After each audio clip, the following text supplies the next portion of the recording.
You got a minute? Hello, Feral friends. Welcome back to Feral. I'm your host, Savannah Montana, and today I have a fabulous guest in the house. We're going to have a little powwow with you ladies. This one is for the women, so men, if you're listening, hit pause, skip until the next episode because this one's not for you. But now that I say that, all the men are going to tune the fuck in. I know. Right? Why not? Get them learning something about women and step the fuck up. Here we go. That's what we're here to talk about. So I've got Kristina Krykhtin in the house. We're going to talk about staying authentic through your success, dating wildly successful men, and why women need to step the fuck up. So welcome to the den, Kristina Krykhtin. I'm so happy to have you. How are you doing? Oh my gosh, I'm amazing. Yeah? And Good. I'm so happy to be here because it took courage to do this with you. Yeah. Because it's a journey. Mm-hmm. Some people don't feel comfortable talking about some of the things we're going to be talking about. Most people don't feel comfortable. And guess what? We're probably going to get some hate or some people that are going to take nuggets, get uncomfortable, and step the fuck up and learn. That's right. That's what we're here to do, baby. So take it from Kristina. No, I'm stoked. It's true. I mean, when we had this conversation, we're like, okay, we need to get Kristina on the fucking show. Let's go. Let's pot it up. We had an amazing conversation, and then in pre-show, we knew exactly what we wanted to talk about. Yeah. And I'm glad that, one, that you're here and that you're actually willing to break the ice and have the hard conversations and call women out. We're not perfect beings. We have a lot of work to do. Yeah. So I think it's going to be a tough conversation for some of the women listening, but all in all, everything that we're talking about today, we've been through it. We've done it. We've made the mistakes. We've overcome it. We've been lost in the sauce too. So the ladies aren't alone. Hopefully that they're willing, hopefully they're willing to hear it. But if not, then come for us on social. We're here for it. 100%. I mean, exactly. I mean, it takes courage to do this, right? To have a real conversation because, when I was in the thick of things, I didn't want to be judged. Of course not. This is a safe space for me to share what I've learned. And there's two types of people that are going to watch this and judge and hate, or they're going to learn and implement into their life to become better, stronger, impactful women in our community and our societies for their families. That's right. Absolutely. Couldn't have said it better myself. So speaking of being an impactful woman, let's go take a trip down memory lane. Yes. You are from Belarus. Yep. And you grew up starving, broke, poor, my gosh. nothing. Your family brought you here. Yeah. You were dreaming about a Mercedes-Benz until you finally bought yourself one at 25. I know. So give us a little bit. Show the people who you just are gave me Kristina. Goosebumps. You just gave me goosebumps telling me my story. It's like weird hearing it from you. It's like a mirror. Yeah. I mean, one of the most like some very profound memories of me being in Belarus as a kid. One, starving, like laying on the floor, starving, like feeling like I'm dying. I didn't understand what was happening. I remember having a chain on the fridge because my grandmother had to make sure to have enough food to feed everybody. And ironically, just like this is just the contrast of my life, right? The fridge locked up by a chain because we needed to exercise such restraint from eating, something that we take for granted, I believe, in this country, to the moment where I had my daughter and I had to put a chain on my fridge because there's so much abundance. I had to slow the kid down from overeating. Yeah. So I'm like, talk about a leap. I know, it's crazy. I mean, that was like a moment. But anyways, so when I was a kid, I was just starving all the time. And I spent a lot of time with my grandma in the farm. And obviously we grew our own produce and raised our own animals. And I got to be responsible. And my grandma would leave the farm to me when I was 6, 7 years old. I'd wake up, feed the ducks, feed the chickens, go feed the pigs, go pick the bugs off of the potato plants, go grab a strawberry from the garden, go grab an apple. And that was like how I got my nutrition. And when it was cold and winter was upon us, it was like freezing and starvation. And it was really, really hard. And on top of that, as a kid, I was impacted by Chernobyl. So my health was not very strong. And my mom did the best she could with what she had to provide. So I was spending half and half, whether with my grandma or in the city with my mom, who she was doing an amazing job raising me and my brother by herself. trying to make ends meet. And I remember sitting with my friends on one of the steps of our apartment building, and we had these bubble gums, which they actually sell here in South Florida. And I just recently discovered it, but it brought back these intense memories of when I would like find a coin, I'd go and buy these bubble gums because I wanted to see what picture was inside. And my friends and I would all collect these pictures. And I remember opening this one, and it was a picture of Mercedes, and I was so like fascinated by the beauty of the car. And in that moment, like I'm getting goosebumps. I get goosebumps telling the story, but in that moment, I knew this car was going to be mine. And then fast forward to when I'm 25, I get my first Mercedes. And then it like shot me back into that experience of how powerful our subconscious, our intuition is when you truly want something. What's supposed to be yours is going to be yours. And it's through all this journey that I've kind of been through, a lot of these dormant dreams and things that I've kind of manifested, they're all playing out. And I just feel like my life is a runway of fantastic experiences and things that God has put into my mind as a dream. And I just had to let things happen and not try to force it in my own way. So being a kid coming from Belarus to moving to South Florida at 9, complete opposite. And I feel like my life has always been like that. It's just like one extreme after the other, which I love because I don't know how to be comfortable. And going from starving to overabundance of food and having so much to a point of like, this is so abnormal. And but also realizing like, wow, there's so much here. It's like gluttonous.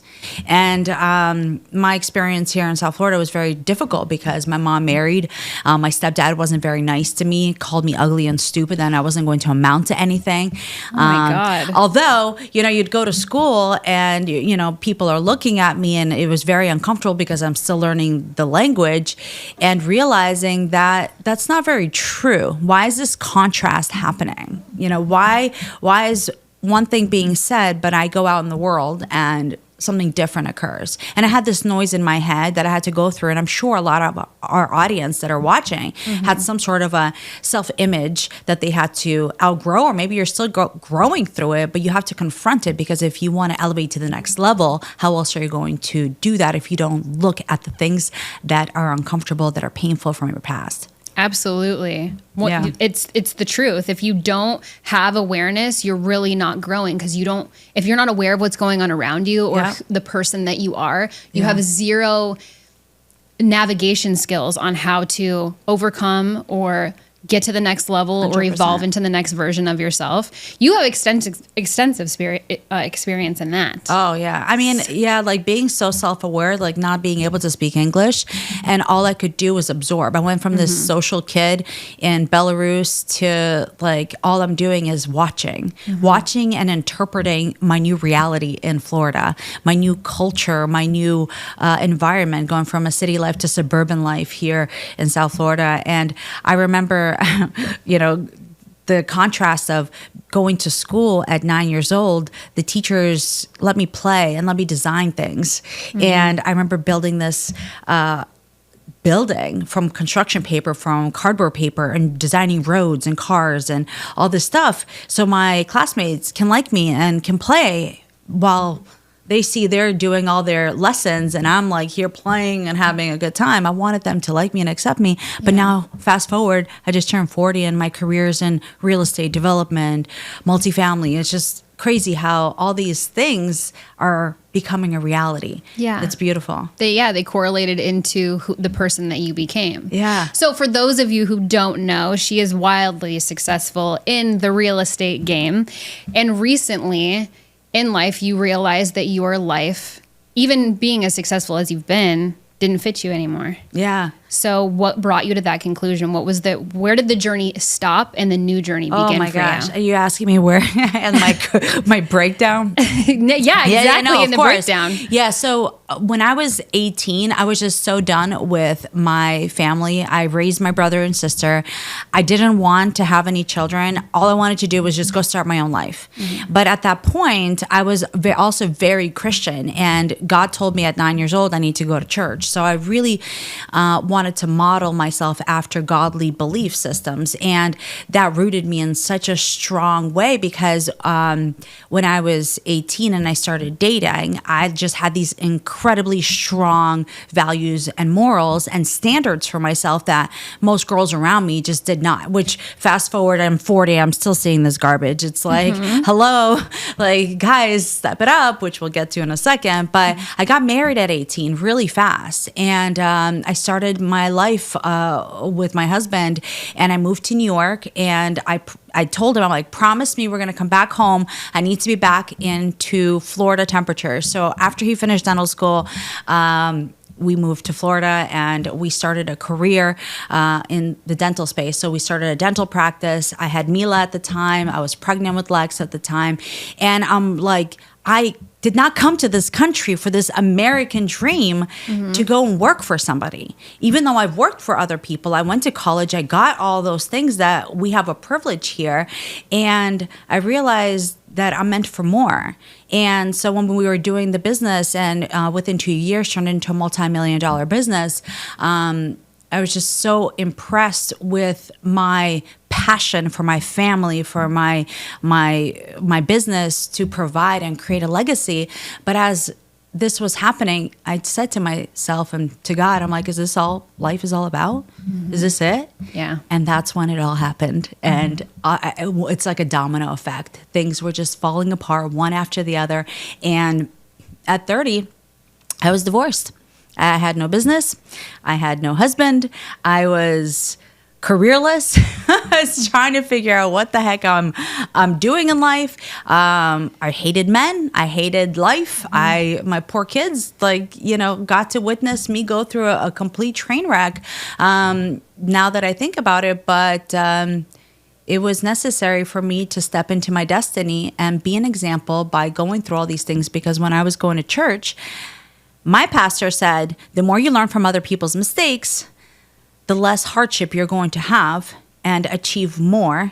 And I tried to do that. And I'm like, how did I end up here? How am I divorced and don't know where I'm going? And I hated God. I told him, I'm like, I hate you.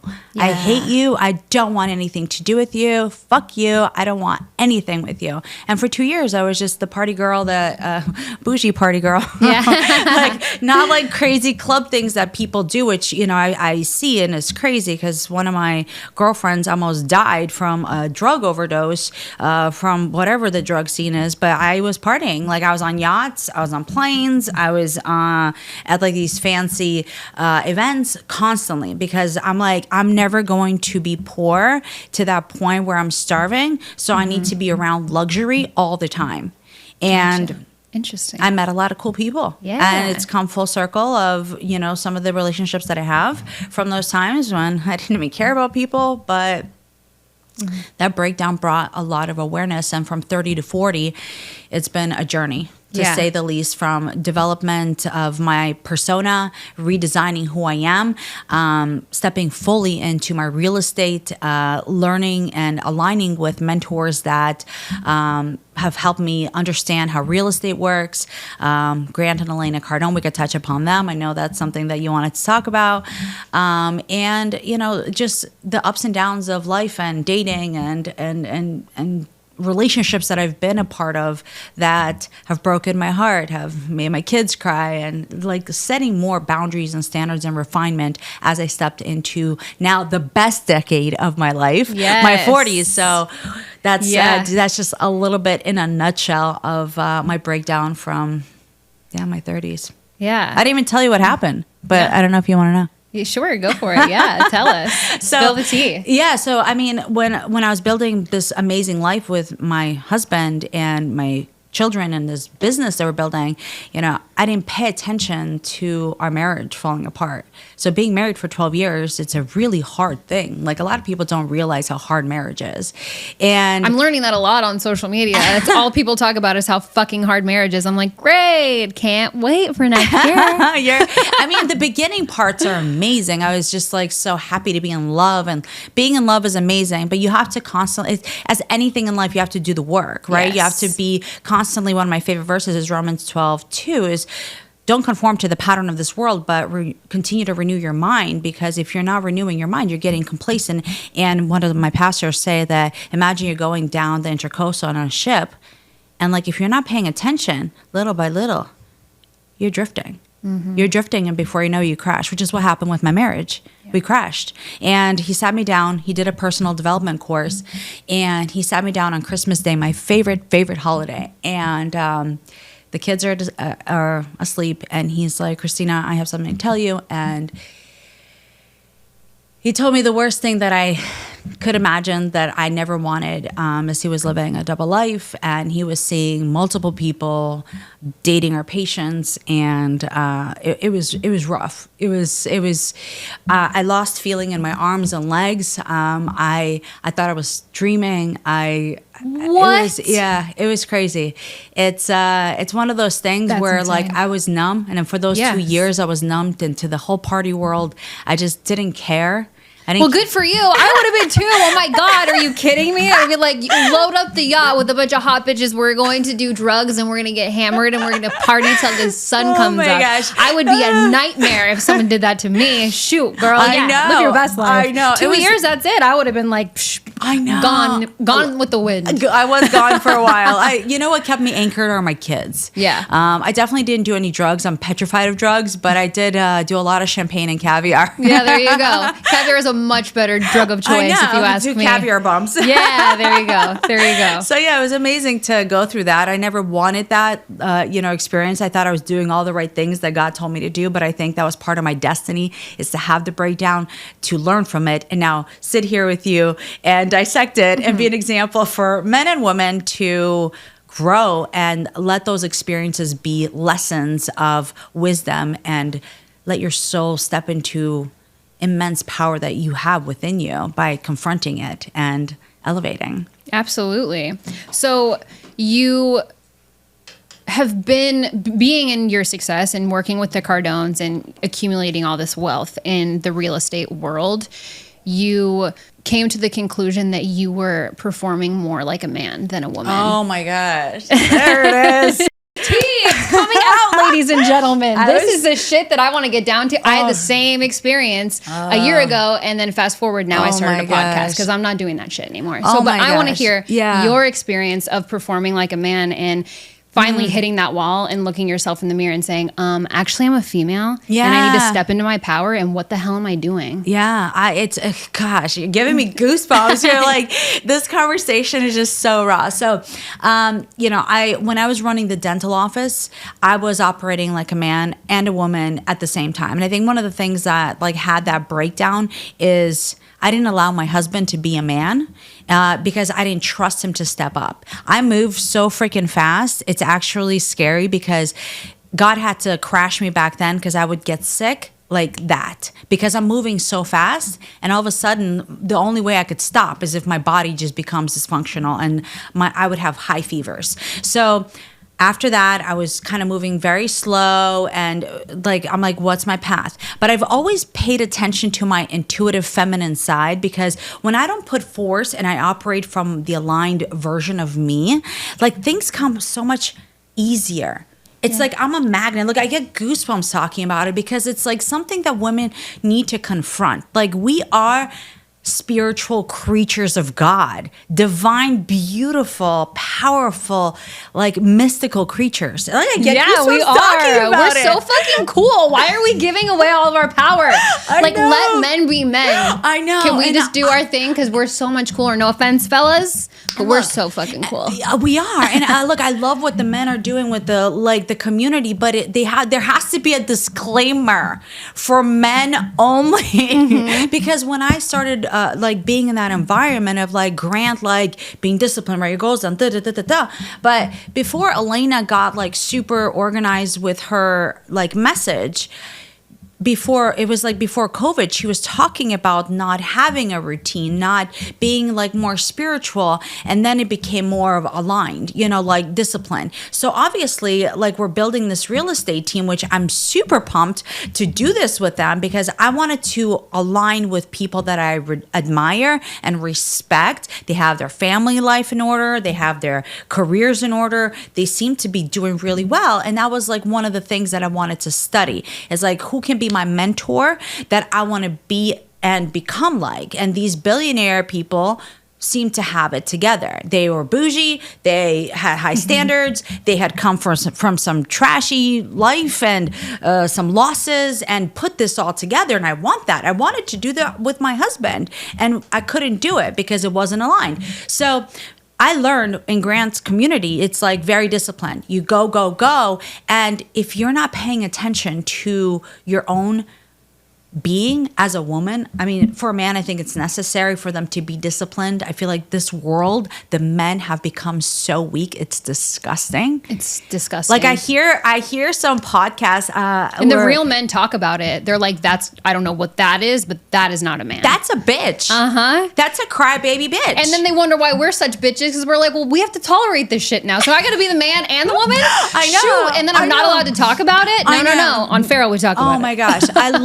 I love that we could talk about it, and I love that the strong men are calling it out. They are. And I also love that the strong leaders are also highlighting that they want their wife to be feminine and take care of herself.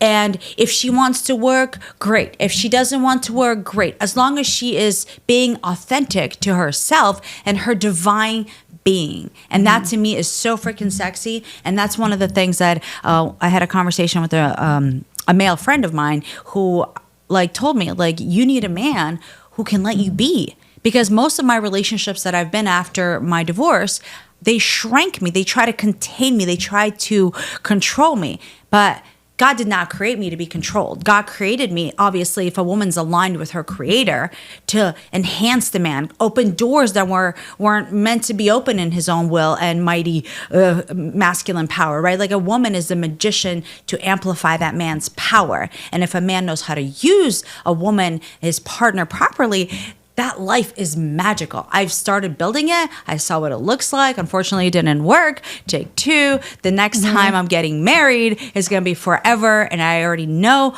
all the things that I'm looking for and the criteria and the standards. So I'm excited. I'm excited for you. I'm actually happy that you even want to get married again. So I didn't want to for a while. Yeah, because you get burned so bad, you wouldn't even consider it. Like the thought of that, most women that are divorced, and I don't know, this is a fun fact, but most of the women in my life are divorced. Yeah. So I have gotten a lot of warning signs, and not in a negative way, just in a pay attention to this and hey, look out for that, and don't do, that. How do you handle that? Because people told me that too, and I just didn't care. I'm like, like the whole positivity thing. I'm like, I'm just going to focus on the positive.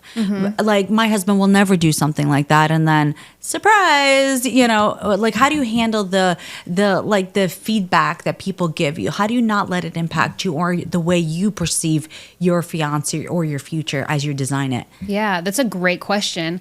I really pay attention to it, actually. I don't let it seep in and I don't overthink it. But since I was young, I have always surrounded myself with older people, not on purpose. That's just the way that my life went. So when my elders or someone who is above me in life, they have more life experience, I really pay attention. Yeah. And for me, I think I just correlate it to my relationship. And some of the stuff isn't untrue. Yeah. But I have the balls to have that conversation with my fiance. And I'm just like, hey, listen, X, Y, and Z, we kind of look similar to this situation. Maybe we should put our readers on and look into this. Yeah. So, because I want to get ahead of it, and I don't want. Of course, you don't want to have issues in your marriage or in your engagement or planning a wedding. The amount of drama that I'm going through in my life right now, planning a wedding, just family drama in general, is insane. I can see why people go through this. I mean, I was just we had lunch with our two of our best friends who were just recently married, and she turned to me and she's like, I'm so fucking glad that it's over. I mean, it was beautiful and it was lovely and I'm so happy to be married, but I'm glad it's over because it's just a lot. Yeah. But for the advice, I actually really pay attention to it. And if it doesn't apply to me, then yeah, I definitely don't let it get in my head, because people, I've noticed, and this is not shitting on divorced women, especially ones that I'm friends with, even my own mother. Yeah. She scares the shit out of me the most, because she's like, she doesn't want me to repeat her mistakes, right? Aww. But that's just a protection thing. So I think you have to realize too, when somebody is telling you something based off of fear and scarcity mindset, and knowing the difference. So I take the advice and I'm like, that's a really good point. I should look out for that, or I should have a conversation with my person about this. Or you're really just venting about a situation and you're coming from a place of fear and a scarcity from your past. There's a fine line, but I know the difference. I can sniff it out. Yeah. It's just do you tell or your friend if they are coming from a place of scarcity because you want them to grow, and like point them in a direction like, hey, you should work on that? Yeah. And because that's ballsy right there. Yeah. I think it's a very feral. Yes. I have had those conversations where it's not even that I put them in their place, because I don't have to put my friends in their place. Come from a place of love. But it's coming from a place of love where I'm just like, okay, I think you're taking it too far. Like, that's a little specific. That's a little too personal, and I understand why you feel that way. But here is why my situation is different. And also maybe reframe it in your mind or process those emotions, because it could be a reason they're coming up in the relationship you have today, or relationships that haven't panned out, because you're treating that person like the person who shit all over you. Yeah. And they're not the same guy. Yeah. You know what I mean? You're projecting. You're projecting at that point. And I've had that conversation with several friends, actually. That's good. I've had that conversation with myself. Thank you. Yeah, I've tried to be. But there's a lot of people live in this fluffy world, and this is the whole going back to like, hey, women, take responsibility for how you show up for yourself, for your friendships, because you have to be aware. And like, I refuse to surround myself with people that are fake. That's why I'm having this conversation with you, because you're real, and it's rare to find real quality friends, because I want to grow, and I want to grow with my friends and support the growth through self-reflection and communication. Yeah. And you actually have to do the work, and you are doing it. And it's also, before we even started the show, you said that I'm in a place now where I can be on Feral. I can be on this podcast. I can have this conversation, but it took a long time to get here. So kudos to you for actually putting yourself in the situation to be uncomfortable and have the tough conversations. No, thank you. Yeah, and I'm excited for your wedding, because it's going to be a blast. It's like watching you plan and the videos and stuff. I never had a wedding, so like for me, it was like a shotgun wedding, because they're just so madly in love, and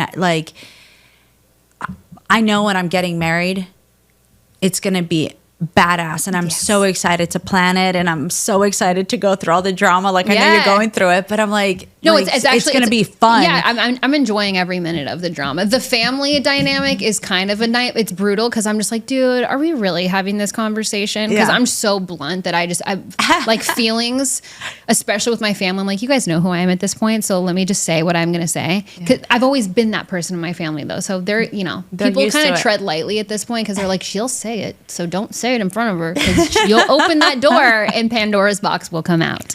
That's so exciting. It is fun though, because it's just I don't thrive in chaos when it comes to business, but I do thrive in chaos when it comes to experiences. Yeah. So the fact that there's so much on my plate right now and there's so much going on, it just makes me a better version of myself, because like you said, I'm doing things that actually make me happy. I'm in a place where I'm focused on the right things, and I'm focused on things for myself. That's why I'm doing so well, because I'm not doing it for anyone and everyone else. I'm doing it for me, and I'm focusing on the shit that I'm good at. Yeah. If I focus on the things I'm not good at, it's just going to stress me out more. Yeah. You can be in a stage of your life where you focus on what you're not good at in order to get better, but sometimes you go through a phase where you're like, why don't I just sharpen my skills in what I'm already a rock star in, and just get that much better? And you really thrive in a place like that. I love that. And that operating from that authentic self is what I wish for anybody to grow into, because it's a powerful way to live. It's so powerful.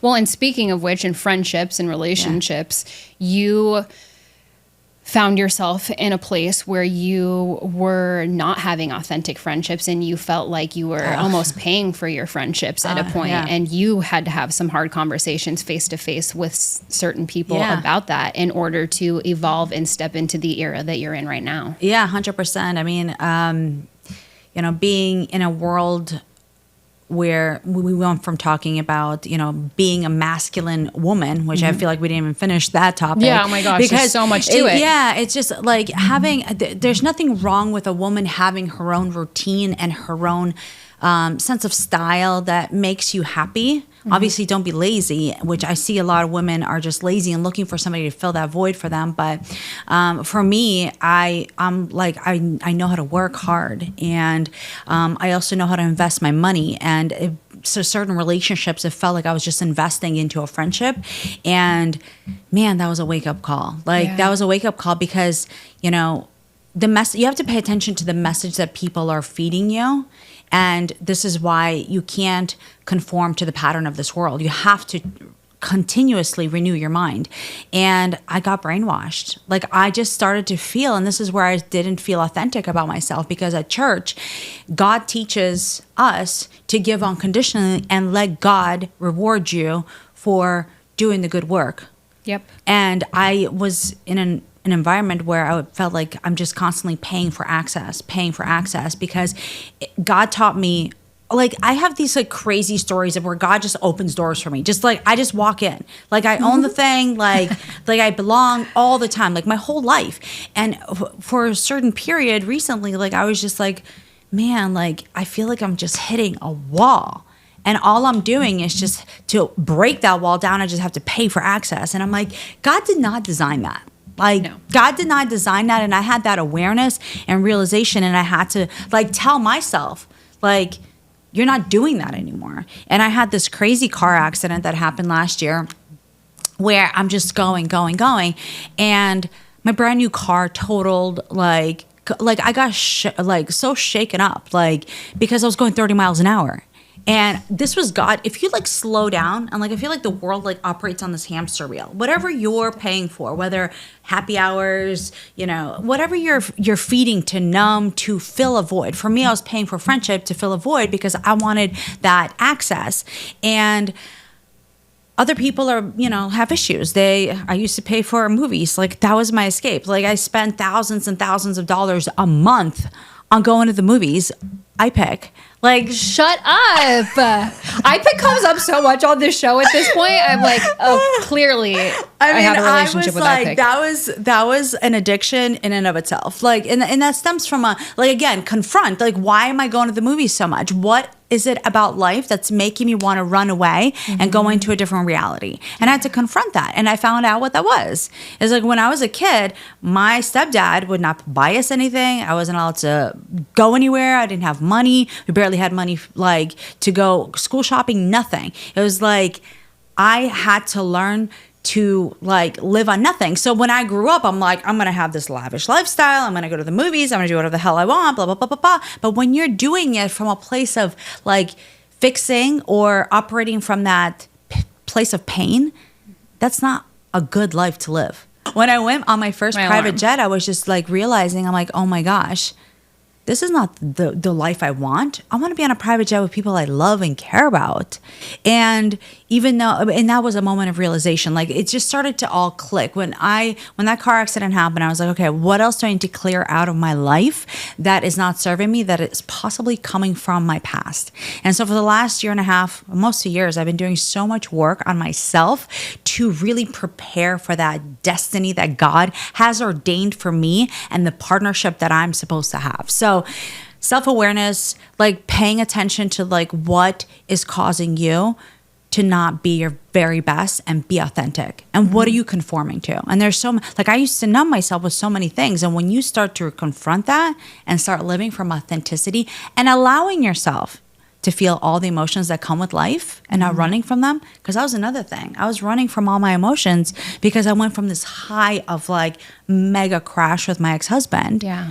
and not feeling to learning how to feel again, to learn how to express how I feel, because I would keep my mouth shut a lot of time. That's why I paid for access, because I didn't have to be my true self. I was scared. Now I don't freaking care. I don't give a shit. Yeah. I'm going to be me. If you like me, hang out with me. If not, that's fine. I'm picky if I like you too. So that's a good thing for me too, because I don't care anymore. I'm very picky at who I spend my time with. Good. And you should be. It's so important. I feel like as women, we overextend ourselves so much because we're constantly trying to prove something. Yeah. What the fuck are we trying to prove? Yeah. It's so silly. And you know, my motto is authenticity always wins. Yeah. So as long as you're staying authentic and you're being unapologetic about who you truly are, you literally can't lose. Yeah, I love it. Women, we constantly overextend ourselves socially, in relationships, career-wise. And I think it's a huge, huge issue.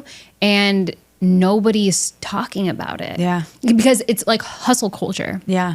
It's become normal. Oh. And that pisses me off because I'm like, hustle, hustle, hustle, hustle, hustle. I'm like, dude, does nobody think that people don't burn out? Like, it's not, it's wild because when you step out of the, it's like, how do I explain this? You feel lesser than if you're not just grinding your ass off and hustling all the time. But at some point you hit a wall, like you said, and you're like, what am I even doing this for anymore? Yeah. And I'm not doing it for myself. Yeah. So who am I doing it for? And if it's not for me, then what the hell am I doing at all? Yeah. This is crazy. Yeah. And having that realization, and like for me, it's like learning to listen to the creator within me. Like I have the Holy Spirit inside of me, and he guides me. And like life is so much more enjoyable now because I just let him like use me as a vessel of creation, because that is such a powerful way of living versus me constantly pushing and hustling and shoving and this and that. And like I love being in a place of peace and knowing that God's got me. Yeah. Like last week, I was like sitting down. I'm like, oh my gosh, so much happened. And I was like, God, thank you so much. Like there's this one event I didn't even want to go to. I kept saying no. I kept saying no. And God's like, no, you need to be there. And I listened because I have time with God every morning and I pay attention. And then you're operating from such a divine power. Like nothing can break you when you operate like that. Obviously, the opposition is strong. I feel like my hater count is going up because but that's what happens, especially when God is more prominent in your life. The devil shows up more. So he's sending haters your way because he's trying to bring you back down to where you were. Yeah. And God's not letting that happen because you're nurturing that relationship with him. Yeah. And I've learned and like the wisdom from all of the mistakes, from the breakdowns, from being a woman that partied all the time to being a high value woman. You know, like you have to have that growth because you start to see the garbage and what people bring to the table. And unfortunately, there's a lot of trash out there. Yeah. And if you want to evolve from being trash, you have to do the work. You have to clean it out. Yeah. I used to think I had to fill my life more and more to have a better life. But in fact, taking away and out of my life has what cleared space for incredible people, incredible business opportunity, incredible friendships. So no, that's amazing. It's funny that you say that because I just talked about this a couple episodes ago where you wouldn't let trash sit in your house, right? Yeah. So why do you let it sit in your mind or in your relationships or in your life at all? Yeah.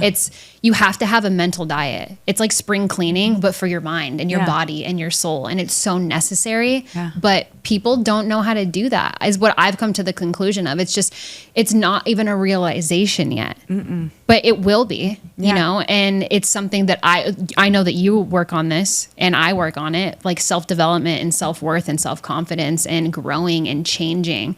Yeah. It's so necessary, but people don't even realize that they're doing it. And that's when people wake up in relationships or careers and they turn around and they go, what the hell is my life? And when did I create this for myself? Yep.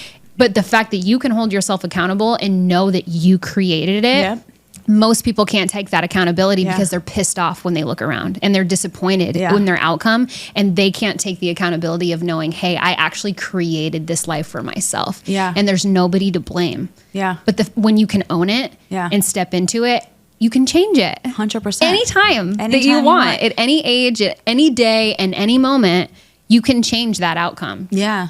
You're allowed to change your mind. Yeah. A lot of people, like you talk about divorced women, right? Like some of them, like even divorced men, like I just went on a date with somebody and I'm just like, I can't believe you're operating from these new belief systems you picked up from the world. Yeah. Like it was disgusting to me. Yuck. You know, because and I start to realize, like, you know, men and women, they don't take responsibility. They like, listen, you know, my ex-husband did some dirty things that broke our marriage. And I went down that rabbit hole too. And like, I did some things that I'm not proud of too. However, I learned from them. Mm-hmm. And now, like, if I see someone behaving in that way, I stay far away from that person because that is a damaged person. Mm-hmm. And until they wake up, I don't want anything to do with them. And when, and you know, like, and being in such a like business sense, I'm around people all the time. I have to protect my energy. And yes. I'm a very like empathetic person. I feel people's energy. And like, it's funny, in my 20s, I just couldn't contain myself. I wanted to be everywhere and meet everybody. Now I'm like, let me feel this room out. Who's got a good vibe and got a good mindset, and like, because we're looking, right? We're entrepreneurs. We're looking to do business with people we like and trust, right? Mm-hmm. But if you're around people that like slip in that are chaos, that drains me. And then I show up worse for my children. I show up worse for the people that I'm already in business deals with. And then I show up worse for me. And that takes time to recuperate. And I think, you know, for men, they're not as emotional as us, mm-hmm. but we're like emotional antennas for our partners. Literally. And that takes energy to like reset constantly. Mm-hmm. Because like when I'm married again, I'm going to protect the empire I'm building. That's one of the things I love about Elena is how freaking feral she is mm-hmm. about protecting her family. Yeah. You know, agree with her on certain things or not. But like, that is one thing that inspired me, is to be a strong, powerful woman, but also realize my values do not have to line up with her values. And right. That's okay. But I do respect the woman, and I respect the woman that I've become, and protecting what I'm building. And you have to protect your empire and the people you let in. You do. And you have to have that antenna constantly fine-tuned every day. And that requires peace, solitude, conversation, prayer with God, taking care of your mind, your body, how you nurture and feed yourself, how you sleep, all of those things take into account. Mm-hmm. It's such an untouched topic, in my opinion. It's so underrated. Yeah. Because people just think that the way that they go through life is normal because it's been their normal. But just because your life has been that way doesn't mean it has to stay that way. Yeah. But it's the accountability. It's the awareness, and then it's the accountability. Because if you're not aware of it, you can't take accountability. And if you can't take the accountability after becoming aware of it, then you're not ready for the change. Yeah. So it's all the shiny things that people want and all the places that they want to go and they want to have and whatever they want to do with their life, but they don't realize that they're holding themselves back, because until they grow and change, the world isn't going to give them what they're asking for, because they know that the world knows it's not ready for you to receive it. Yeah, exactly. It's crazy. And it's amazing, because like I'm around, we'll talk about women for a second, right? We want it to be a little feral. Oh yeah. Like, get in you it. know, cause I was a little bit trashy after my divorce. Weren't we all? I mean, I'm not post-divorce. I was just a hellion. Oh my gosh, I was wild. Right. I mean, like, you know, I feel like I never wanted that, but I did go through it. And but you needed to, and you needed to go through it to know that it's not who you are and it's not what you want. Gosh. But you got it out of your system. I know. I loved and hated that part, because eventually I'm like, what am I doing? Like, like you are so much more powerful than this, Kristina. Why are you out here slutting it? Mm-hmm. Yeah. Like, and it wasn't like slutty, like trashy slutty. It was like luxury slutting, you know? It's like, if you got to pick two, pick the bougie slut. That's the one I'm going to choose if I ever had to. God forbid. I know, you know, like, and it was a good learning experience, but like, you know, now that I've learned from it, taken responsibility, realigned my life and what I want. This was like 9 years ago, right? Like, I have children to raise and be an example for them. Like, I think my kids think I'm a pretty cool mom because like I don't judge when things go sideways for them or whatever decisions that they're making.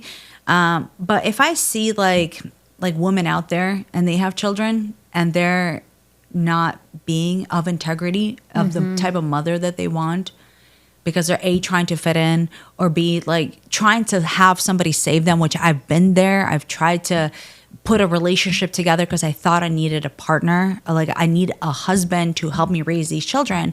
And that wasn't God's plan. You know, like that wasn't his plan. And, you know, I go to environments all the time and like I just hear all these rumors of how women are just constantly throwing themselves at men. It's embarrassing. You guys are making us look bad. Uh-huh. No offense, and but look, offense. Please stop. Yeah, like I threw myself at men 9 years ago for fun, not to get something out of them, you know? Like, because I didn't like men, and I was just probably like a little tease. But watching these women, it's like, I'm like, you need to do some self-reflecting and show up in your feminine divine power because you have it in you. And guess what? You won't even have to chase the man. The right one will freaking fight for you. Yeah. This is why we're creating lazy men that, you know, don't appreciate women because most of them dilute the freaking water. It's like... And like just based on looks too. I mean... Being a beautiful woman, you get judged either way. Oh my gosh, can I tell you a story? Being a woman in general, you get judged. My yes, father please called me this morning and he's like from Russia, calls me from Russia. He's like, you look amazing after your bodybuilding, but can we talk about your face? What's wrong with your face?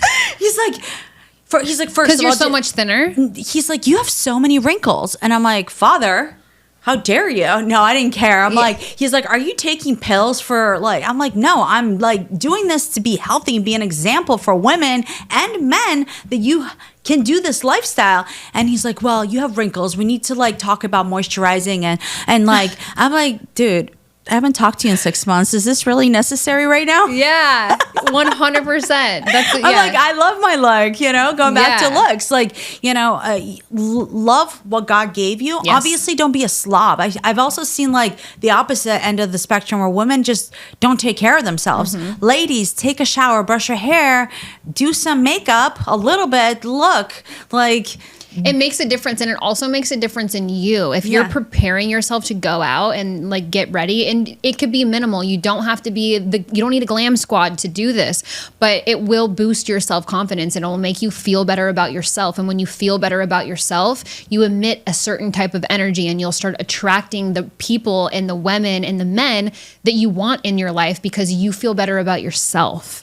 And it's something as simple as brushing your hair, taking a shower, put on some mascara. It doesn't have to be anything crazy, but it's something that small that really can just make such a difference in how you show up in your life. Yeah, and being in the world that I'm in, like around really wealthy men and women, like you notice how they take care of themselves. And they pay attention to how you come into their world. If your breath smells, if you're a guy and you have like dirty fingernails, like if your clothes are stained, like you're not part of that world. You're not going to be invited back, you know? And if you, like I have realtors asking me like, how do you break into the luxury market? I'm like, start acting like luxury. Start learning to treat yourself like a luxury commodity that you are. Yes. And that's waking up and breaking like guys, like let me tell you a story. In Belarus, I didn't know how to take care of myself. I didn't brush my teeth. I didn't know what that meant. My mom always said we had bad teeth. I come to America and I was just fascinated with how different the culture was. And my stepdad's like, brush your teeth, take a shower, like all of these things, right? But I'm seeing how many people don't even do the basic things. Yeah. It's gross. I went to an event yesterday and I was like, this guy's sitting next to me, good looking guy. And he starts talking to me and his breath smelled so bad, I just wanted to run away. That's like the number one turnoff for me. Not that if Will's breath smells, I'm like, babe, yikes. Please, same for me. If my breath stinks, please tell me for the love of God. Like I have gum in my bag all the time. It's something so simple, but it's so nasty. And nobody tells them, you know, like I usually tell my friends, like if they have something in their teeth, yes, like that bothers me. I can't focus on my train of thought if I'm like, first of all, I like was in people's mouths when we had the dental office. I've seen some pretty nasty things, okay? And I could tell by a smell of a human being whether they didn't brush their teeth that morning or haven't brushed their teeth, 5 times this month. Like that smell becomes really nasty. And most people think that if they want to be luxury, but they can't handle their own body, how they take care of their mouths, how they feed themselves, like all of that shows up. Yes. Like your vehicle is a reflection of you. If you're overweight, ladies and gentlemen, guess what? That lowers your access, because some of the wealthy people that I work with, they don't want to go to a fat doctor. No. Because how can a fat doctor help them with their health if they don't even take care of themselves? No, it's like walking into the dentist office. And they have nasty teeth. Yeah. Or going into a doctor and he smells like cigarettes. Like, you're going to tell me about my health, but you can't get your own habits in check? I don't fucking think so. Yeah.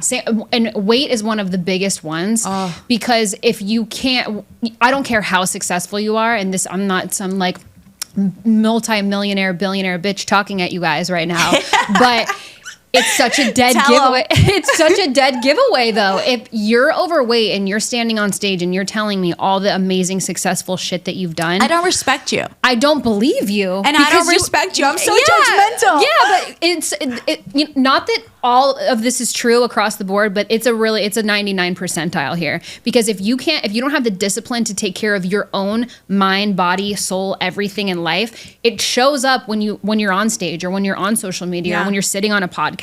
Because how much of what you're saying can actually be verified when your presentation of who you are says it's lacking, it's lacking, it's lacking. You're not showing up for yourself. So why would you fully show up for your business? And why would I get involved with your business? Because now I don't believe you're going to show up for me. So I don't want to invest. I don't want to get involved. Yeah. If you can't take care of your own body, that's your first business. Like your body, your mind, that's your first body. And maybe your business is doing well, but I could tell that you don't respect yourself enough to take care of your first business.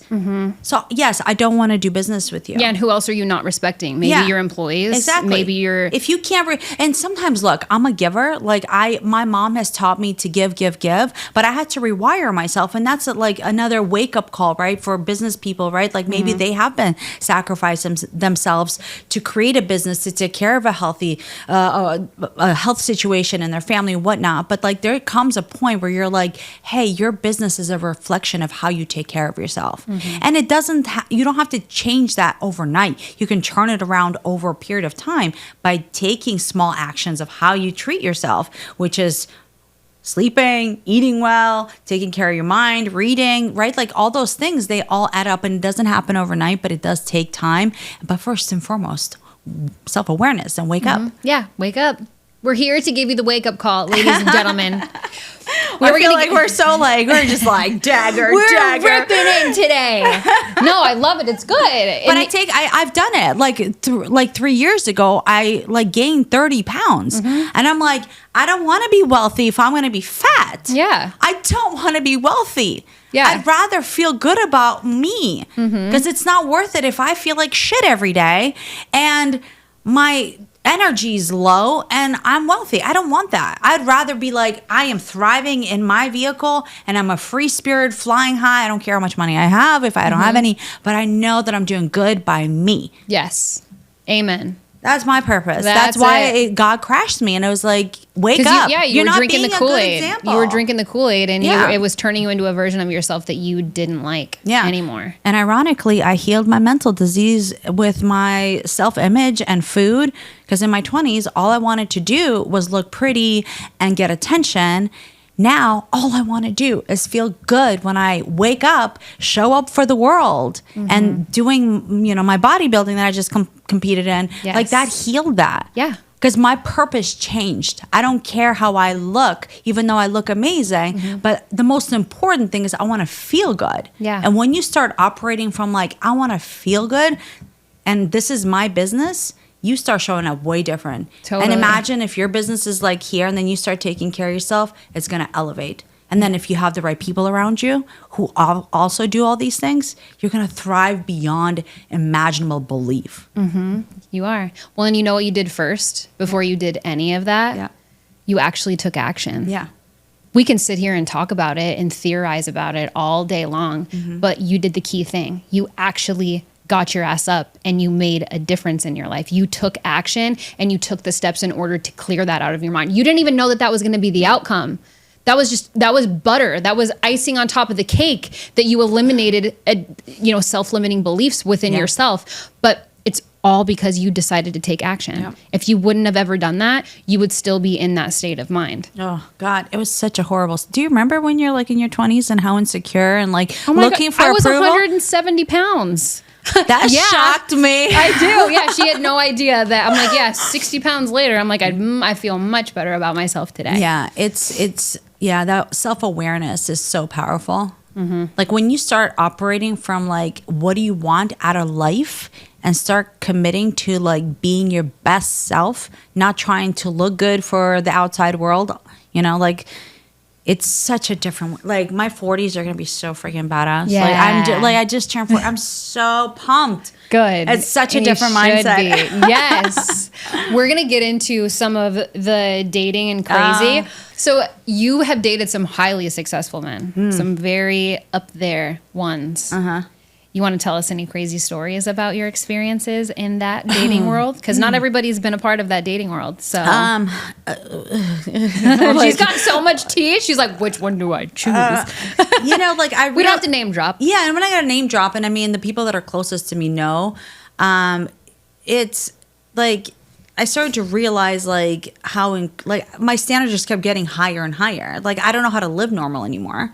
Good for you. Yeah. That is your normal. Yeah. You created that to be your normal. I know. Kudos to you. It's like, and here's the reality, right? Like being able to be with a high value man, like you see how they operate, how much they value their time and the type of people that they spend their time with. It's really incredible. And I had to really find gratitude, but like one of the crazy stories, I mean, like with like my first date, right? Like the guy has a yacht, right? The yacht's already like where it needs to be. And I had to finish work, but he had to already be in the destination. So he sent a car to get me. And we're in South Florida, so we're on water. So it was going south. Yeah. More south. So sent a car and we spent 3 days like in bouginess. Like, I mean, like that's when I realized, the other guy that I dated that was just like such a high provider, also very wealthy, not to the level of what I like experienced, but like seeing how they operate, like multiple homes, multiple yachts, jets, like you pick up and go. Yeah. And you have to be able to, you have to be able to self-regulate your own emotions, which trust me, like if you don't have yourself emotionally handled, that high value man doesn't want you because you're going to be a liability to them. Yes. And this is going back to the whole divine feminine of like goddess energy, because I wanted to outwork a man. Now I want to support. And that's something I learned from Elena is like be the support, because it's actually really hard being a support to the man. It's a lot of work. It's a lot of work. Yeah. You have to be beautiful, have your emotions under control. Ladies, you have a cycle. You know how hard that is. And they don't understand it. So be ready. That's a prerequisite. Any guy that I date now, they're reading a book about the cycle, because if you don't understand, and obviously I'm going to do my responsibility. I don't look for excuses to behave a certain way, right? But I'm like, I am learning how to like withdraw if I'm feeling like shit. Like I cannot be around people, and I'm not apologetic about that. You shouldn't apologize for anything, but especially that. It's the one thing we have absolutely no control over. Yeah, we didn't choose to be female. This is just what comes with it. Yeah, and you have to be aware of it. Yes. And most ladies, like I had my daughter read the book because I'm like, God, I wish I knew this. I judged women who are like, oh, I have PMS. And I'm like, oh, bitch, you're weak. And now I'm like, I'm sorry I ever said that. I'm a psychopath. The week before my period, oh my God, steer clear. And when you're with a man and all the guys are going to go, I know exactly when she's having her period. They do. They sniff it out. They're like, you're getting your period, aren't you? And I'm like, no, I'm just sick of your shit. And he's like, talk to me. yeah, you would never say that normally. But I'm like, I say that in my head all the time. I just am so low on estrogen that now I'm saying it out loud. And he knows it. He's like, oh, here we go. Yeah. It's going to be a fun week next week, isn't it, babe? Actually, the PMS is the worst. The actual period part, I'm like a mush. Yeah. But the week leading up to it, I'm a nightmare. Yeah, it's called the luteal phase. I am evil. Demonic. Yeah, I had to apologize recently for snapping at somebody because I was So did I. in my luteal phase. Tell me yours. I'll tell you mine. It was a business relationship, and I was just like, you can't fucking keep your word to me. The least you could do is communicate. What is wrong with you? And I was like, oh my God, I can't believe I just did that. Oh my God. So I was actually on my period at this point. So my PMS had just trickled in. We had a triple date with our best friends in Fort Lauderdale. And one of the hostesses was like, do you want us to seat you now, or do you want to wait for the rest of your party? And I was like, no, it's fine. You can seat us now, because then we can order some apps. Because my fiance was like, no, yeah, that's fine. We'll wait. And I was like, no, seat us now. We can order ahead. And the other server or hostess was like, no, actually, you can't sit down until at least half of your party is here. Oh my gosh, I can just. And my face must have just spun around, and my face dropped. And I'm like, I'm so mad at Will for saying that, because I'm like, she was going to give us a table. Now this one's not going to give us a table. And she goes, do you want to sit at the bar while you wait? And I was like, no. And she goes, well, do you want me to grab you a glass of water while you sit? And there's like a little sitting area. And I go, no. And I wouldn't even look at this woman, this girl. Oh my God, I was can't such a imagine bitch. you And I doing went that. and sat down, and he could just tell that I was mad. And he went to the bathroom, he came back, and he goes, babe, do you want me to see if they can sit us down? And I was like, no. So he goes to the hostess stand, and they seat us at our table. And literally within 5 minutes, whatever mood swing I was going through, within 5 minutes, I was like, I have to apologize to that girl, because I was such a bitch for no fucking reason. Like, why did I even care? I was just being a psychopath. And sure as shit, when we left the restaurant, she was like counting tips or something, and they're like doing something for the bar. And I went over there and I was like, I'm so sorry. I was a raging bitch, and you didn't do anything wrong. Because he was like, I'm sorry, she's not feeling well. Could we just sit down? Like, oh my God. And this is a masculine, to this girl. picking Picking up the pieces, and you doing your thing and handling your emotions. And that's freaking divine partnership right there. Yes. Right? Yeah. Like, cause it's good to be self-aware. Yeah. For him to be aware and you be aware. And like, look, life's not perfect. No. But if you're learning and evolving, understanding how you work as a human being, you show up the best you can. If you fuck up, you say sorry. Yeah. Because you're aware. Seriously. And it's not that hard to apologize. Especially, like, I'm one of those people that I won't say sorry if I'm not sorry. Like, if I'm not sorry about something, I won't lie and like grit my teeth and say I'm sorry if I'm not genuinely sorry, because I'm just not a good liar. But if I'm sorry about something, I have zero qualms in apologizing for something. Because I don't think saying sorry, like, I'm sorry that I made you feel that way, that's not a real apology. Yeah, so you're being like, a bitch. Yeah, like, I know, like, on top of 100%. being a Yeah, bitch, like, right? if I'm not sorry about something, or if I wouldn't say I was sorry if I knew I did something wrong. Like, if I knew I was wrong, I have no problem saying I'm wrong. But the point is don't have too much pride. Even if you're in a restaurant, it's just some random hostess like I was. You're not too big to go say I'm sorry for being a bitch. Yeah. You know what I mean? Like, it's not that big of a deal. And I don't know, but I'm sure she appreciated it. Yeah. It's like, it's okay to be wrong. It's okay to be off your shit sometimes, but it's also super cool to address it. Like, it's say you're sorry if you're sorry. Yeah. Like, you apologize to this business relationship. I apologize to some random stranger. It's not that big of a deal.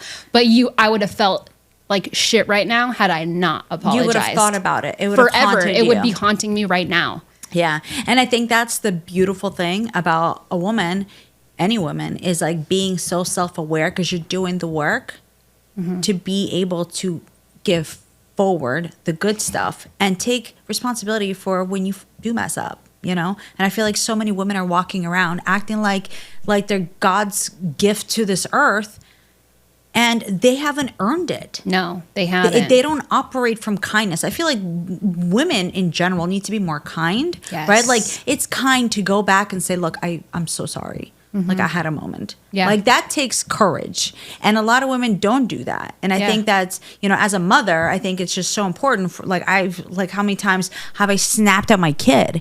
Like, and like, but I apologize. I'm like, mom should not have behaved like that. I'm sorry. Like, and I tell them all the time, I'm like, you guys are so fucking annoying sometimes. But guess what? I'm annoying too. I'll throw myself in the ring too. Yes. But it's okay because like, I'm not going to pretend that everything's supposed to be fluffy and perfect because life is messy. And if you have great communication, self-awareness, and like you're building something amazing with a partner or your family, like it is beautiful. And life is so much more enjoyable. Like my kids tell me, like we live a crazy, unusual life. Yeah. Because we're real. Yeah. We're and not you take your faking kids it. with you everywhere. So they're exposed to everything that you have going on in your life. Yeah, and I don't sugarcoat it. No. Because I don't want my kids to feel like they're living under a rock. Like I had no idea I was moving to America. Like I remember the time my mom put me on a train, and I'm like, I didn't realize that was going to be the last time I'm seeing my father for a really long time. You know, it's like I want to be transparent. I want to give them awareness of like, hey, this is what's happening, because I don't want them to feel insecure in the world. Yeah. You know, I want them to know that the world is real, and I'm giving them as much information plus education because they're homeschooled and environment around people who operate at a higher level so they can absorb that. Yeah. Well said. I love that. So much for talking about women. I'm like, I'm raising a teenager right now. It's really, really hard to be an example because I'm dating. She's starting dating. I'm like, what the hell are we doing here? Like, like let's go, you know, go Team Krykhtin. Yeah. Crazy. Yeah. Well, speaking about dating with women specifically, we touched on it briefly about women throwing themselves at men. I think so that disgusting. it's so it gives the rest of us a bad rep, but also it's so painfully obvious. Like when someone's going after successful men or wealthy men or any guy, and they're falsifying who they are. Like when you're trying so hard, it shows that you're being inauthentic. And you're not going to find the relationship that you're trying to fill. You're going to fill a void with shit because you're not being the person that you need to be to attract the relationship that you want. Yeah. So we see it all the time living in South Florida. It's everywhere that we go. It's very normal. And it's normal in other areas too. But because we live in South Florida, we're going to focus on South Florida. Yeah. Women will botch themselves up. The injections, the Botox, the boob job. And I'm in a place where I want to get a boob job for different reasons. Yeah. But and there's nothing wrong with plastic surgery or injectables or anything. What the mental idea behind it is. Because I've met so many women that have to get it now taken out because I went to school for medical aesthetics. That was what that was my trade of choice. And the amount of women that come in to get it dissolved because they got it because they needed to look younger, or my husband said something about this about my face, or I was dating this guy, or it's insane how much we're changing our actual being to impress men. And then throwing ourselves at men to be... Come check it out. Look. Yeah. Check out my new rack. And the guys that are interested in that, those are the guys that are going to take advantage of you. Yeah. They're never going to take care of you because you're not coming from a place of wholeness, which we spoke about in the pre-show, that you're like, I'm very much in a place now where I'm coming from a place of wholeness, and I'm only looking for men who also come from that place. If they're not in alignment with their spirituality, you're not interested. 100%. So can you give us some insight on that? On the alignment on spirituality or the botched up women that all are in Miami? Above, whatever you want to go with. Both, it doesn't matter. Look, I first of all, I'm petrified of surgery. Like I've gone through some medical procedures in Belarus that like no child should have to go and witness and be awake for, you know? So I'm petrified. I mean, I do like, you know, maintenance stuff. Because I like the way I look. Yeah, I actually love... As you should. You're gorgeous. For anyone that's listening and not watching on YouTube or wherever you stream the podcast, she's gorgeous. She's bleach blonde, baby blue eyes, teeny tiny, big white, perfect smile. She's gorgeous. And then obviously her personality. Hello. She's a total catch. Thank you. Yeah, I mean, it took a while. Like, you know, my stepdad called me ugly, stupid. When I went through my divorce, my ex-husband told me no one's going to want me. Like, there's a point where I realized that all these people were shaping who I was, but when is it going to be a point where I decide who I am? Like, and And that was an evolutionary process because I never wanted to alter my aesthetic. I wanted to be healthy and fit, which I was most of my life. The only thing that needed to change, which recently happened, was like my mindset on how I feel versus how I look. And it's funny because after my car accident, I remember renting a minivan, which, guys, I freaking hate minivans. And we were invited to this like private suite at this like, God, was it a game at the Kessia Center, and I show up to the valet to park the minivan like I'm driving a freaking Rolls Royce, because that confirmed to me I have not changed. My standards have not changed. I am still me, and I don't have to alter my body to be me. No matter whether I'm driving a minivan or Rolls Royce or whatever, like I'm still showing up my authentic self, right? And I wasn't apologizing for it. So to me, I feel like women are just trying to fix something and fill something, and like, girl, look in the mirror. Like, for me, one of the hardest things was being still with myself. And I feel like there's a lot of lonely people, men and women, walking around, and they're looking to fill it. And I've been there with movies, with going out to dinners, having wine, going on these extravagant vacations. Like, it was all running away from taking responsibility of where I need to heal. And God gives us this, like these problems that continuously show up for us to take it and grow from it, not fill us with some boobs or like, you know, whatever people do these days. I mean, like, I had a girlfriend recently ask me, she's like, hey, can you tell me who your plastic surgeon is? I want to do some work. And I tell them, like, well, have they done this job? Have you done this job? I'm like, babe, I've only done Botox. Like, and I just started to do a little bit of filler because, you know, like, I feel like my lips are starting to like not look like they did in their 20s. Yeah. Like, I'm not trying to alter. I'm trying to maintain who I am aesthetically as long as I can. And thank God for all these tools, because, like, you know, knowing the type of procedures Elena Cardone does, and I have access to that, or some of my other wealthy clients, like, it's amazing. But when you're going there to fill a void because you're hurting and not doing the actual work, like, it took effort for me to learn to be still and just like not do the hustle and bustle. I had to stand still, pray, like, where's an issue, do some personal development courses. Like, girls, if you think you need a boob job to feel good about your body or about yourself, go do a personal development course. Please do a Tony Robbins something. Like, I think that's going to help them so much more than putting something synthetic in their body that's only, it's like a car, right? You buy it and then like that excitement fades, right? Like, it's so funny because when I finished my bodybuilding competition, that's when I knew that my mindset changed.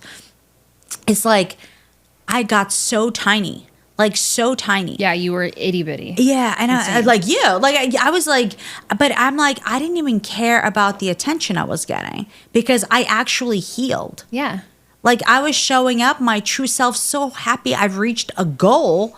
Like, ladies, set a goal where you're not like looking to look a certain way, but how you feel. And look, a lot of times it is not being overweight. Trust me, I hated how I felt when I was overweight. Yeah. Like, it's like carrying this extra energy around on your body. And you know that fat cells actually have stored energy from your past. So when you lose weight, you're actually freeing yourself to receive new energy. Like, it's scientific, it's beautiful. And I like, it was a powerful thing. So if you're looking to improve your life, don't do the plastic surgery and go show off your boobs, your butt, whatever. Like, go do a dance class. Like, I'm taking dance classes right now because I just want to feel good when I move, you know? Yeah. And then when I show up, my energy's lighter, not because like, oh, look at my boobs or my butt. Like, I just feel good in my skin. Yeah. It is such a, like, I wish I could, like, if I could jar this feeling and sell it, I would be a gazillionaire, because I think that's what everybody's looking for. Like, whether it's that guy that feels insecure about his looks and wants a beautiful woman on his arm to like have his status, like, that happens, you know? It does. But like, if people start operating from like self-care, like love, kindness, and just being givers and not trying to fill something, like, life would be just so much more enjoyable for people. Yeah, because you're going to start attracting the people who need you and the people who want you and the things that you want and the people who understand you, because you're now vibrating on the same frequency. Yeah. As and you're that. being an example, and you'll too. start making better decisions for yourself, because by changing yourself internally. Yep. External is just a bonus feature. But you gain so much self-worth in that process that you're like, wow, I thought that was cool before, or I would have dated him. Like, no shot. I don't even want your number. Yeah. So it's a different mindset. It's very necessary. I wish this for the world. I wish this for the ladies. When instead of you throwing yourself at a man, you stand with confidence in a room and let the gentleman come to you, and you have the option to have the conversation or not. How beautiful is that? You're in your feminine divine power. Yes. And I love that because I get to live it. I get to be an example for my daughter, and I want that for all the ladies, because you are the creators. The world, your family, your men that you attract, they are orbiting you. And if you're coming from a place of weakness, you're not elevating men, you're shrinking them. Mic drop. Boom.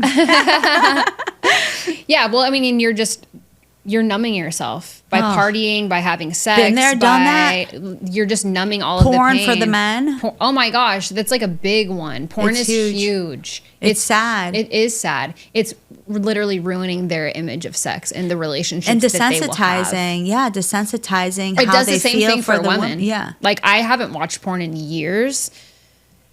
That's a story for another time. But girl, what? Oh my gosh, yeah. I never used to love porn, but I definitely, like, this is actually going to be spoken about with tomorrow's guest. But warm it up. You want me to warm it up for you? Here we go. I'm really warm it up. But after being on antidepressants for so many years, it pretty much killed my libido. So for me to even have any sort of emotion, or I had no sexual relationship with myself, porn was my go-to, because I was like, I have to do this for my body, or I'm not going to be able to do this with a man or be in a relationship, because I could never get horny. Nothing turned me on. Wow. So I literally numbed myself with antidepressants that I was directed by a doctor to start taking when I was in high school. And I had no idea the effects that it had on my body. And so porn was an outlet for me, but it didn't work. Yeah. It didn't work. And you became aware of it and changed it, which is like, I feel like there's so many numbing mechanisms. And like, I invite the audience to like take a deep look within and see what relationship that you're entertaining that's numbing you from taking responsibility for things that you need to grow within. Because once you start removing that, like, how good did your life become when you handled that? Oh, much better. Absolutely. And it doesn't, like, for me personally, it didn't do anything. I was like, I'm forcing myself to do something for my body that I don't even want, because it's not even a thought in my brain. So I'm like, I'm literally incorporating and adding a toxic relationship with something that I'm not even interested in. Yeah. Because I had no thought of sex or any of that at that point in time, because I had literally medicated it out of my body, which is insane. Like, it's really, really crazy what you can do to yourself that you don't even realize. But I was adding porn into my life for what? Regulate yourself. Yeah, I'm like, literally, because I'm like, okay, I have to normalize getting off, or else I'm not going to be, this won't be a normal thing for me. But I'm like, why? I don't even want it. Yeah. So I'm like, well, this is dumb. Why am I doing this at all? Exactly. Because if I would have kept that up, it would have affected the way that I looked at my relationships or my sex life with partners moving forward. And I was so young at that point. I was in my early 20s. Wow. I'm like, imagine if I would have kept that up, I'd be like, nobody's interesting in bed, because porn is intense. Yeah. It's next level shit. That is not the reality of what the real life what is. your sex life looks like in part. Not that you can't have amazing sex, and it can be of similar, course. but when you're overstimulating yourself, and you're imagining fantasies at that point, and then you become unenthused, and that's when, and I've been cheated on with men that have insane addictions to porn and other women, and for anybody out there, men and women included, if you have a relationship with porn, maybe reanalyze that, because it's not helping you in the bedroom or outside of the bedroom, I promise. It's such a, intimate thing to have this relationship with a partner. Like, at the end of my marriage, we had no intimacy. Like, it was like, and I thought there was something wrong with me. I'm like, I'm working too much. My ex is working too much. But like, he had all those issues. Yeah. And I had no idea. And like if you're living that kind of life where you're numbing yourself, you don't create a room for you to have a relationship that's magical. Yeah. Like even like a gentle, sensual touch is magical, but it's destroyed through that addiction, you know? And same with wine. Like I was addicted to wine, like in bougie restaurants. Yes. Like, and that's how I was able to gain so much weight, is like I'm just constantly desensitizing because like wine is fabulous. I'm living my life and I deserve it. I work hard. But then I'm like, I'm not taking responsibility that my energy sucks. I'm like eating too much. I'm like gaining weight. My clothes don't fit. Like, girls, like if your clothes aren't fitting, don't buy new clothes. Yeah. Stop eating.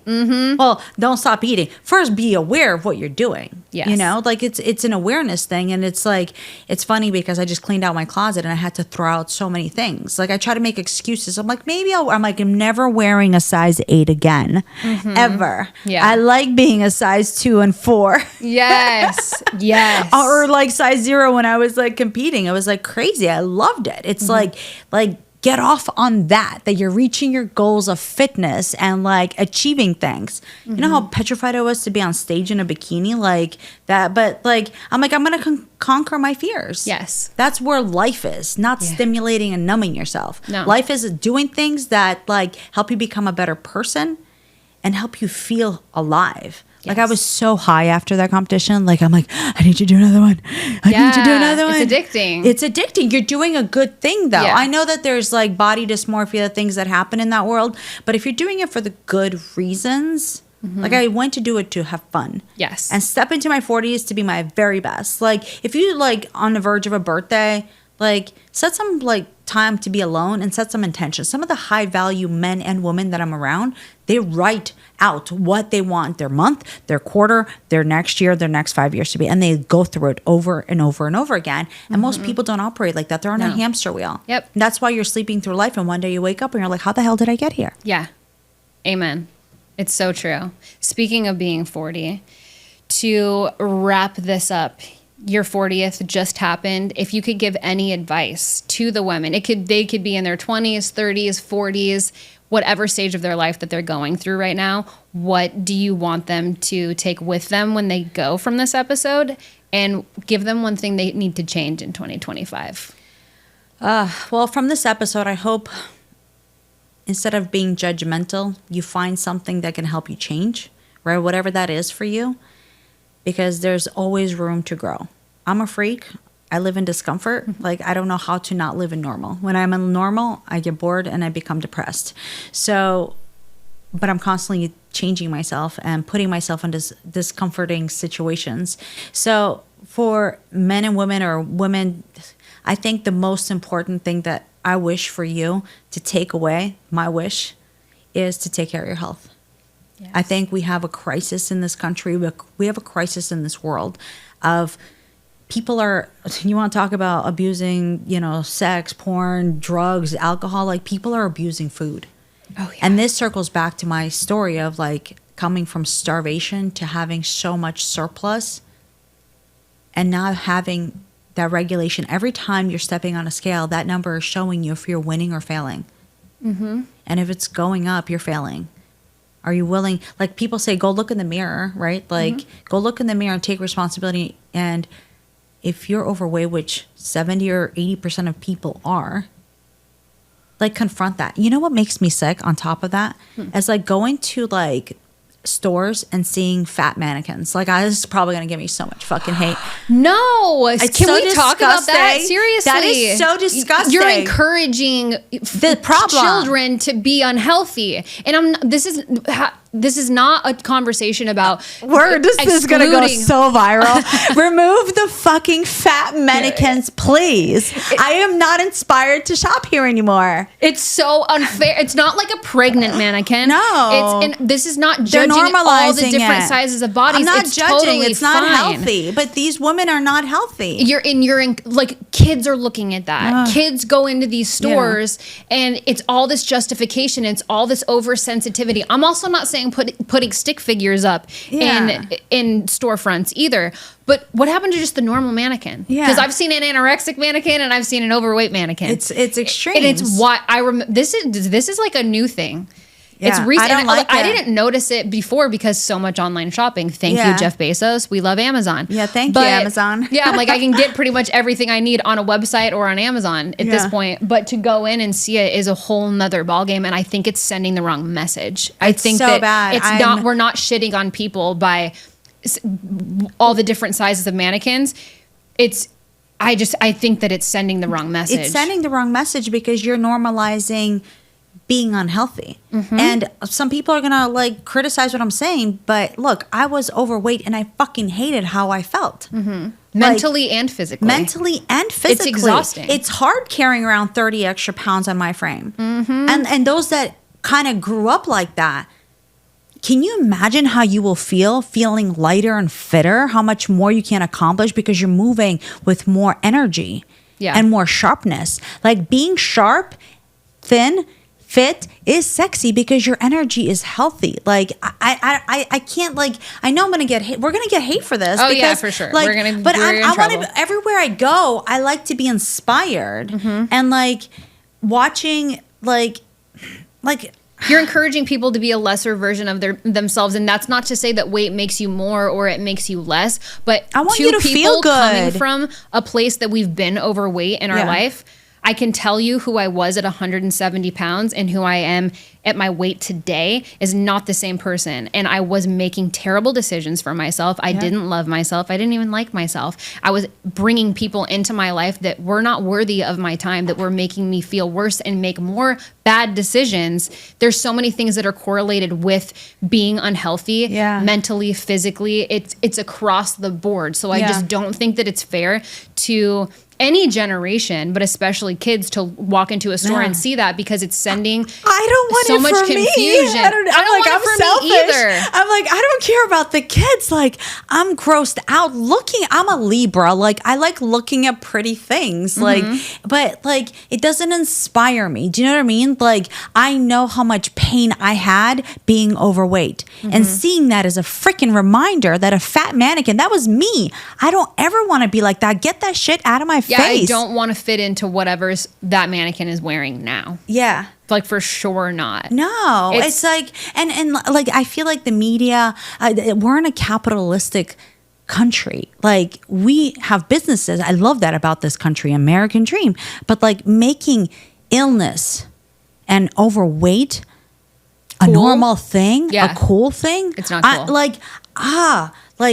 I would like all these beautiful models that walk the catwalk that are thin, and then you got the bigger models, and I'm like, there's nothing wrong with like walking the catwalk. I'm walking in Fashion Week next year, but like, I want to inspire somebody. I don't want like, you know, like I have stretch marks. Like when I did my bodybuilding, I was insecure about it, but I'm like, that's my badge of honor of giving birth. What is your badge of honor when you're carrying all this fat around you? Is that you have no self-control when you eat, because you don't need that much food if you're now generating all these lumps on your body. Like, that's not healthy. No, and I feel like it's like the market is making it normal, and I don't want it to be normal, but we can't do anything about it unless we talk about it, which again, going back to the message, women, you can judge me or you can self-reflect and say, hey, I want to show up my very best. And whether it is being at the size that you are and loving it, that God forbid, like I take away what you want, but there's better way of living. There's always ways to elevate. Like, you can become better in your size, shrink, get bigger, whatever you want. Just make sure that your health is optimal and your energy is thriving. Yeah. And you're living from an authentic self. Yes. I just like dumped like. No, it's true. We ended it on freaking fat mannequins. No, it's totally okay. I'm glad that you brought it up, because I wouldn't have even thought of it. So no, but it's very, very and people true. who have never been thin, because now it's such a norm, they don't even know what real feels like being like healthy and fit. Yeah, Like, it's a magic thing now. Like, it's like so rare. Oh yeah, it's very rare. Yeah, it's to be healthy. Like, I feel like it should be promoted more. Like, I totally get it. Like, marketing and like mental noise of growing up and like, oh, I want to be thin. Trust me, I had that noise, like, to be thin and pretty. But like, I can't imagine like being a kid now and like fat is like normal and cool. Yeah, no. Like, that's like just dig up a hole and throw me in now. Like, might as well die faster. Like, that's what it is. We're creating a cyclical pattern of people medicated, overstimulated on food, drugs, porn, whatever, you know, and not fully living. And I want that for people. I want people to fully live from kindness and love and self-awareness and doing the work. Doing the work is sexy. And achieving your goals. Like, I was high after my competition, and people should feel that from doing the work and having self-control and self-trust in their own word and their own accomplishments. I love it. Everybody deserves that, but you have to decide that you deserve that, because no one else can give it to you. So wake the fuck up. Let's go. That's what we're here to say. So thank you for being on the show. It's been so fun having you here. Was it real? It was real. It was real as fuck. I don't know what you think, but I don't know. I don't know what kind of people you've interviewed before that you had to edit, but you can keep all of it. Oh, I'm keeping it all. I love to keep it all, baby. We got to keep it real. We got to keep it feral. Yeah, and ladies, be classy. Like, be classy. I think we need to bring classy elegance back into society, no matter whether in Miami or somewhere up north. Stilettos or sneakers. Be classy in how you carry yourself, because you're a divine being. Yes. Amen.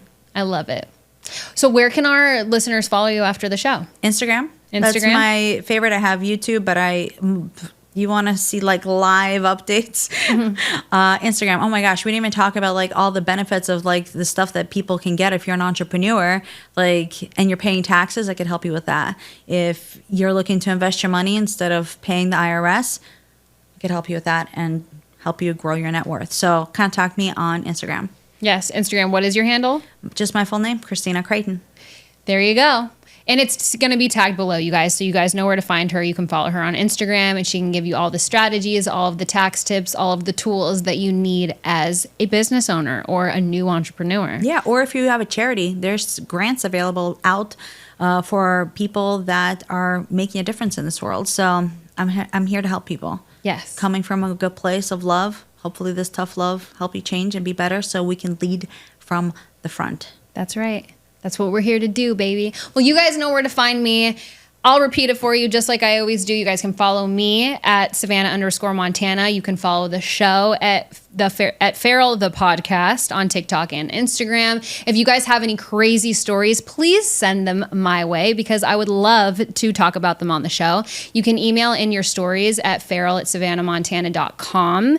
And what am I leaving out? Am I missing anything? I don't think so. Like the show, follow, subscribe, give us 5 stars. Let me know what you thought about Kristina. I know what I think about Kristina, but I think this is one of the most feral, fun episodes that I've had the pleasure of hosting. So thank you for having me. Yeah, you're so welcome. Much fun. Thank you for being here. You crushed it. I love being real. You really, really did. I feel like this needs to happen more. Yeah. Well, and that's what I'm here for. So you made it look easy. Hopefully you'll inspire some other bitches to get real. Let's go, ladies. Welcome. If you know anybody as crazy as us two, then send them the feral way. Yeah, we'll check them out. Yeah, we'll pre-approve them. Yeah, because you have to go through stuff to become this real. Like, you have to. You do. Like, you can't be faking it. Like, oh, you should be this, or there's like one of the things I know you're wrapping up is like there's so many fake people out there. That are like giving life advice. They haven't had any life they lived yet. No, it's like, they're full of shit. Which is this is why I have feral. Yeah. I'm feral. I'm not fake. Yeah, if you're full of shit, don't contact us. Or or name that your podcast. I'm fullofshit.com. Oh my God, that would be so cool. Yeah, because then at least people know what they're getting. Yeah, at least you're being honest up front. I don't have any idea what I'm talking about. But here we go. Maybe I consider following you just for sheer entertainment. That's right. That's right. Well, until next time, I will see you guys next Tuesday. And in the meantime, you know what to do. Stay feral. Mwah. Okay, love you. Bye, guys.